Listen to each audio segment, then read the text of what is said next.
আমরা আজকে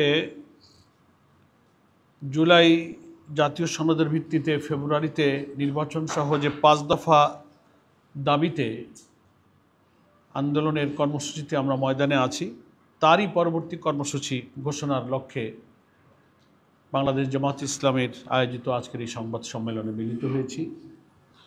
আপনাদের সকলকে আমি মোবারকবাদ জানাচ্ছি। এখন আমি আমার বক্তব্য লিখিতটা আপনাদের সামনে পেশ করছি। প্রিয় সাংবাদিক বন্ধুগণ, আসসালামু আলাইকুম ওয়া রাহমাতুল্লাহি ওয়া বারাকাতুহু। আপনারা অবগত আছেন যে 2024 সালের জুলাই আগস্টের সফল অভ্যুত্থানের পর জনগণের অভিপ্রায়ের পরম অভিব্যক্তি এবং জাতীয় ঐক্যমত্যের ভিত্তিতে অন্তর্বর্তীকালীন সরকার গঠিত হয়। অন্তর্বর্তী সরকারের দায়িত্ব গ্রহণের পর রাষ্ট্রের প্রয়োজনকে সামনে রেখে জনগণের প্রত্যাশা পূরণের লক্ষ্যে গণহত্যার বিচার, রাষ্ট্র সংস্কার ও স্বৈরাচার ফিরে আসার সকল পথ রুদ্ধ করার প্রত্যয় নিয়ে কাজ শুরু করেন। গঠিত হয় বিভিন্ন সংস্কার কমিশন। কমিশনগুলোর সুপারিশের ভিত্তিতে জাতীয় ঐক্যমত্য কমিশন 166টি প্রস্তাবের ভিত্তিতে রাজনৈতিক দলসমূহের সাথে আলোচনায় মিলিত হন। দীর্ঘ আলোচনার পর 84টি প্রস্তাব সিদ্ধান্ত আকারে গৃহীত হয়। অনেকগুলো প্রস্তাবের সাথে দু একটি রাজনৈতিক দল ভিন্ন মত পোষণ করেন এবং অনেকগুলো গুরুত্বপূর্ণ সিদ্ধান্ত সে কারণে গ্রহণ করা সম্ভব হয়নি। প্রিয় সাংবাদিক বন্ধুগণ, সরকার ইতিমধ্যেই জুলাই জাতীয় সনদ ও জুলাই ঘোষণাপত্র প্রস্তুত করেছেন। দেশের একটি বৃহৎ রাজনৈতিক দল হিসেবে বাংলাদেশ জামাত ইসলামী জুলাই জাতীয় ঘোষণাপত্র ও জুলাই সনদের প্রয়োজনীয় সংশোধনী সহ তাদের পরামর্শ সরকারের নিকট উপস্থাপন করেছেন। জামাত ইসলামী বরাবরই জুলাই জাতীয় সনদকে আইনগত ভিত্তি দেওয়ার বিষয়ে জোরালো ভূমিকা পালন করে আসছে।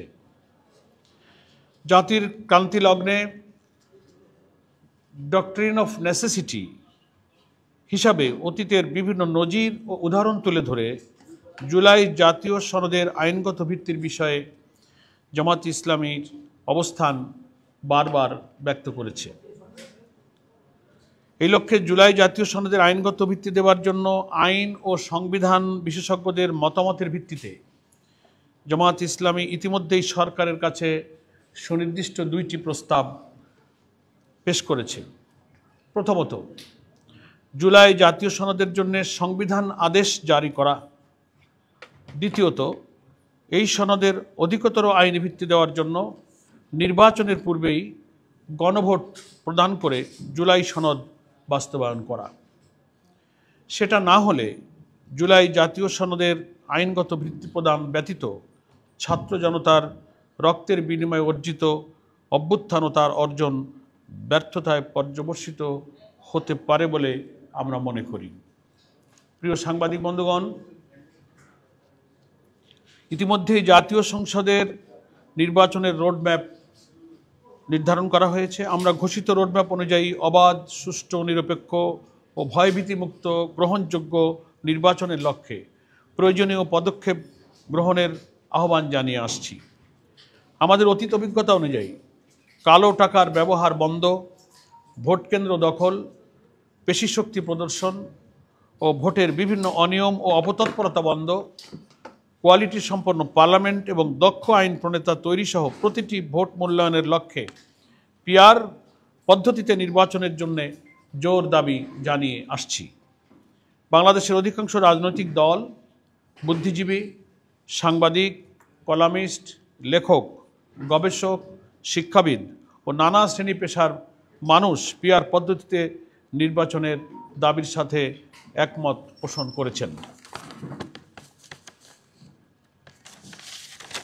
প্রিয় সাংবাদিক বন্ধুগণ, আমরা লক্ষ্য করছি জনগণের দাবিসমূহ কার্যকর করার কোনো পদক্ষেপ গ্রহণ করা হচ্ছে না।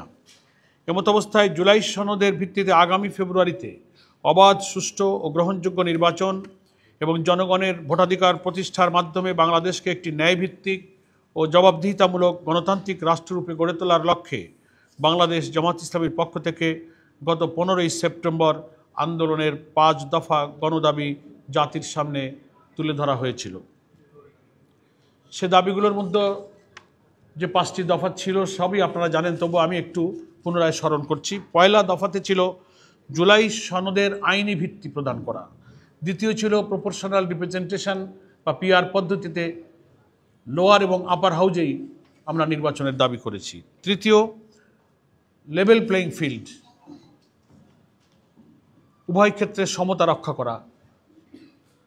চতুর্থ ছিল নির্বাচনের পূর্বেই মানবতা বিরোধী এবং ঘৃণ্য অপরাধে যারা অপরাধী, এই জুলাই আন্দোলনে যারা নৃশংসতা দেখিয়েছে তাদের ব্যাপারে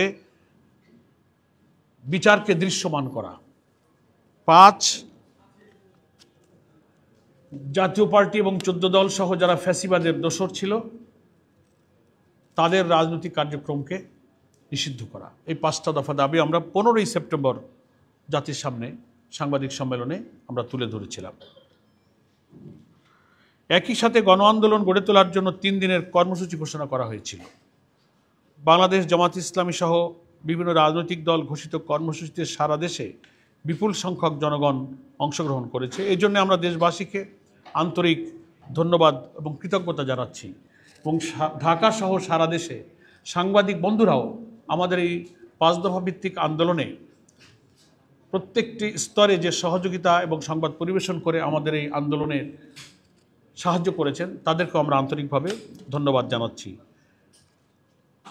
প্রিয় সাংবাদিক বন্ধুগণ, আজ আমরা দায়িত্বহীনভাবে বলতে চাই আমাদের 5 দফা গণদাবি ইতিমধ্যেই জনগণের কাছে যৌক্তিক ও গ্রহণযোগ্য হয়েছে। তাই দেশের জনগণ এ দাবির প্রতি ব্যাপক সমর্থন দিয়ে রাজপথে আন্দোলনে সামিল হয়েছে। বর্তমান সরকারের উচিত অবিলম্বে জনগণের 5 দফা মেনে নিয়ে জুলাই জাতীয় সনদের ভিত্তিতে আগামী ফেব্রুয়ারিতে ত্রয়োদশ জাতীয় সংসদ নির্বাচনের আয়োজন করা। সরকার যদি জনগণের যৌক্তিক দাবি উপেক্ষা করে এবং বিদ্যমান সমস্যার দ্রুত সমাধান না করে তাহলে দেশের জনগণ তাদের ন্যায্য দাবি আদায়ের জন্যে রাজপথে আন্দোলন অব্যাহত রাখতে বাধ্য হবে। এ লক্ষ্যে আজ চলমান আন্দোলনকে আরও জোরদার করার জন্য নিম্নোক্ত কর্মসূচি আমরা ঘোষণা করছি। 1, আমাদের এই 5 দফা গণদাবির পক্ষে জনমত গঠনের জন্য আগামীকাল 1 অক্টোবর থেকে 9 অক্টোবর পর্যন্ত সারা দেশে গণসংযোগ কর্মসূচি পালিত হবে। এই উপলক্ষে এই গণসংযোগ চলাকালে মত বিনিময় সভা, গোল টেবিল, সেমিনার, সিম্পোজিয়াম ইত্যাদি প্রোগ্রামের আয়োজন করা হবে এবং এই কর্মসূচির মধ্য দিয়ে আমরা আমাদের দাবির যে যৌক্তিকতা, প্রপোর্শনাল রিপ্রেজেন্টেশন পদ্ধতি সম্পর্কে আরও জাতিকে বিস্তারিত তুলে ধরার এই সব কার্যক্রমগুলো ওই সময় অব্যাহত থাকবে। 2, আগামী 10ই অক্টোবর রাজধানী সহ সকল বিভাগীয় সদরে গণমিছিল করা হবে। গণমিছিল আগামী 10 তারিখে রাজধানী সহ সকল বিভাগীয় শহরে। 12ই অক্টোবর সারা দেশে জেলা প্রশাসকের মাধ্যমে আমরা স্মারকলিপি পেশ করব। এই সব কর্মসূচি বাস্তবায়নের মাধ্যমে জনগণের দাবি আদায়ের লক্ষ্যে ঐক্যবদ্ধ হওয়ার জন্য আমরা দেশবাসীর প্রতি উদাত্ত আহ্বান জানাচ্ছি এবং আমরা আশা করি সরকার এবং এই দাবি মেনে নেওয়ার সাথে সংশ্লিষ্ট যে কর্তৃপক্ষ, ঐক্যমত্য কমিশন সহ যারাই রিলেটেড স্টেক হোল্ডার আছেন, এর মধ্যেই জনগণের আকাঙ্ক্ষার প্রতিফলন হিসেবে এই 5 দফার দাবি মেনে নেবেন। আপনাদের সবাইকে ধন্যবাদ জানিয়ে আমরা আজকের বক্তব্য এখানেই শেষ করছি। আল্লাহ হাফেজ। বাংলাদেশ জিন্দাবাদ। বাংলাদেশ জামাত ইসলামী জিন্দাবাদ। তার আগে এই আন্দোলনে আরও একটি নতুন দল যে যুক্ত হয়েছে, বাংলাদেশ খেলাফত আন্দোলন, আমাদের এই অভিন্ন কর্মসূচিতে একমত হয়েছে। খেলাফত আন্দোলন, জি জি, হ্যাঁ। তো সাংবাদিক বন্ধু প্রশ্ন করেছেন যে জামাতের পক্ষ থেকে 30টি আসন বা নির্দিষ্ট সংখ্যা আসন চাওয়া হয়েছে। আপনারা আমাদের পক্ষ থেকে শক্ত বিবৃতি এবং এর প্রতিবাদ আপনারা দেখেছেন। এটা একেবারেই একটা অসত্য তথ্য, অসৎ উদ্দেশ্য প্রণোদিত এবং আমরা বিবৃতিটা বলেছি যে জামাত ইসলামী কার কাছে কখনই আসন চেয়েছে সেই তথ্য প্রকাশ করুন। এর চেয়ে তো আর স্পেসিফিক প্রতিবাদ আর কীভাবে বলবো? এটা খুব শোভনীয় নয় একটা বড় দলের জন্য আরেকটি দলের ব্যাপারে এই ধরনের যার কোনো ভিত্তি নেই, শুধু রাজনৈতিক উদ্দেশ্যে কোনো সিনিয়র দায়িত্বশীলদের পক্ষ থেকে এইসব কথা বলা দেশবাসী এটা ভালোভাবে নেয়নি। না, দুর্বল না। আমাদের তো আগের দিনের সাংবাদিক সম্মেলনে ডাক্তার তাহের ভাই কিন্তু প্রশ্নের ব্যাখ্যা দিয়েছিলেন যে আমরা অভিন্ন কর্মসূচিতে যারা আন্দোলন করছি কমনলি পিআর প্রশ্নে আমরা একমত, কিন্তু কেউ লোয়ার হাউসে কেউ আপার হাউসে। এই জন্য পিআরটা আমাদের কমন আছে। তো আমরা এই ব্যাপারে আমাদের অভিন্ন কর্মসূচি নিয়ে যারা আমরা আন্দোলনের মাঠে আছি তাদেরকে আমরা এই স্বাধীনতা এখতিয়ারটুকু দিয়েছি যে পিআর তিনি তার মতো করে চাইতে পারবেন।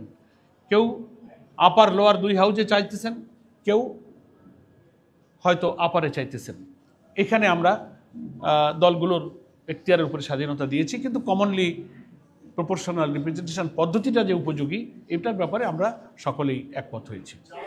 দেখেন, যে কোনো আইন বিধান ইমপ্লিমেন্ট করতে গেলে সেটাকে সেফগার্ডের জন্য আমরা প্রয়োজনে আইন সংশোধন করতে পারি, বিধি প্রণয়ন করতে পারি, সংবিধানকেও অ্যামেন্ডমেন্ট করতে পারি।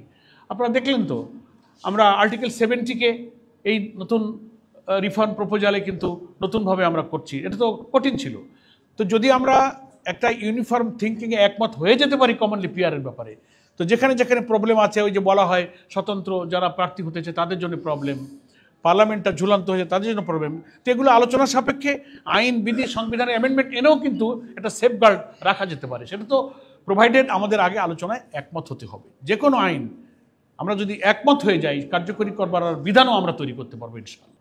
না, আমরা তো দাবি করছি, আমরা তো এখনও কোনো নেগেটিভে নেই। আমরা দাবি আদায় হবে এবং দাবি আদায় করে আমরা নির্বাচনে যাব। আমরা পজিটিভ লাইনে চলতে চাই। এটা আলোচনার সুযোগ আছে সামনে।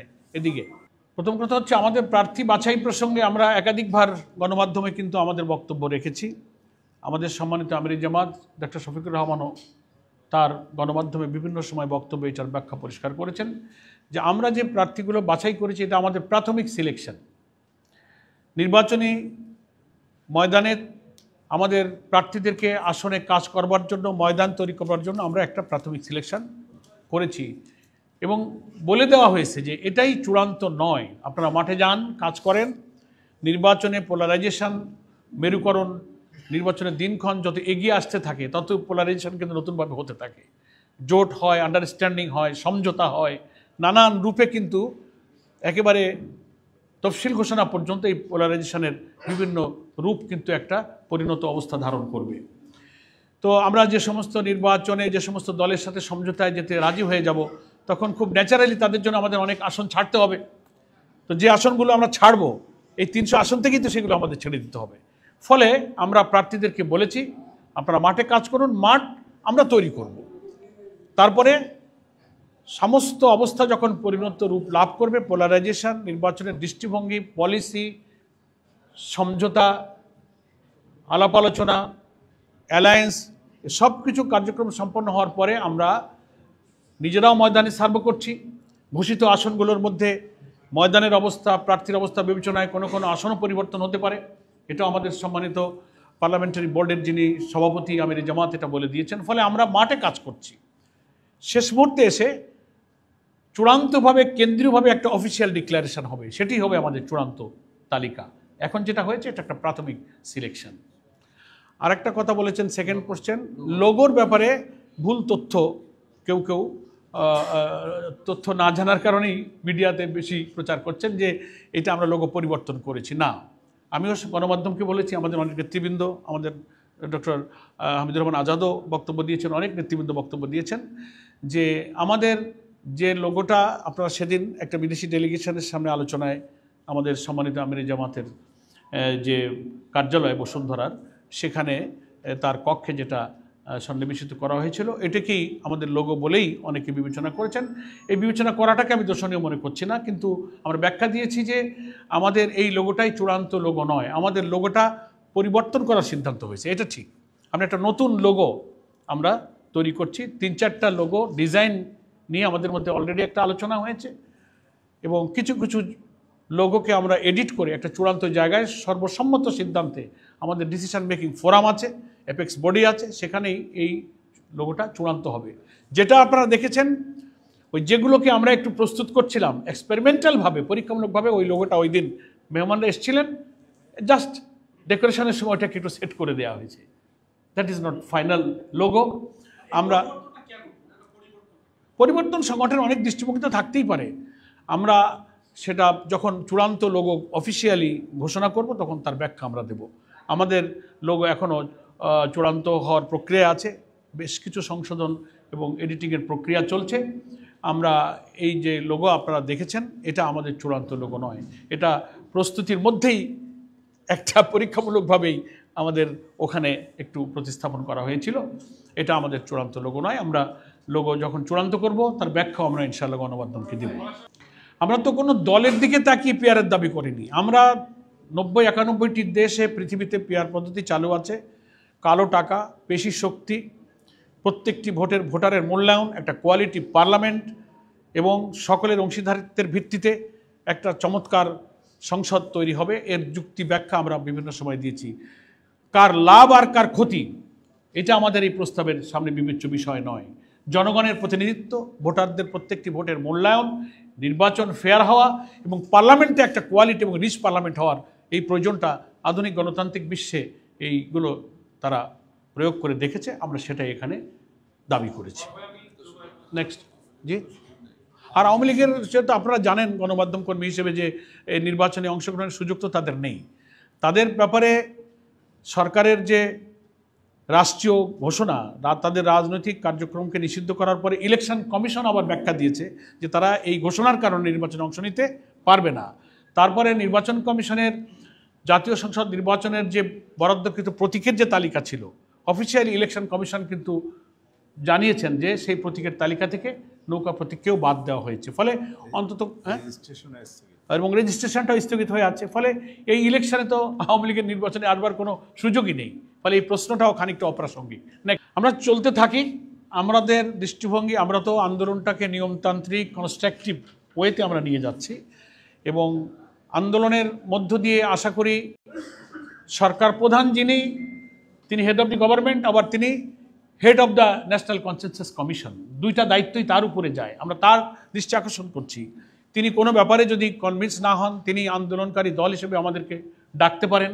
আমরা ওনাদের সামনে আমাদের যুক্তি উপস্থাপন করব, ওনারা আমাদেরকে বুঝাবেন, আলোচনার টেবিলেও এটা নিষ্পত্তি হতে পারে, সে সুযোগ রয়ে গেছে। সেই কারণে আমরা আমাদের কর্মসূচির মধ্য দিয়ে সংশ্লিষ্ট কর্তৃপক্ষ এবং দেশবাসী জনগণকে আমরা ম্যাচিউর করছি এবং এই আন্দোলনের দাবি ইনশাল্লাহ পূরণ হবে। আমরা সেই আশাতেই আন্দোলন কন্টিনিউ করে যাচ্ছি।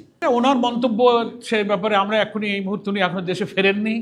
এগুলো গণমাধ্যমে অনেক খবর প্রকাশিত হয়, যেটা যাচাই করলে আবার তার অডিও ভিডিও পুরা না দেখলে সব ব্যাপারে কমেন্ট করাটা সমীচীন নয়। উনি দেশে ফিরে আসুক।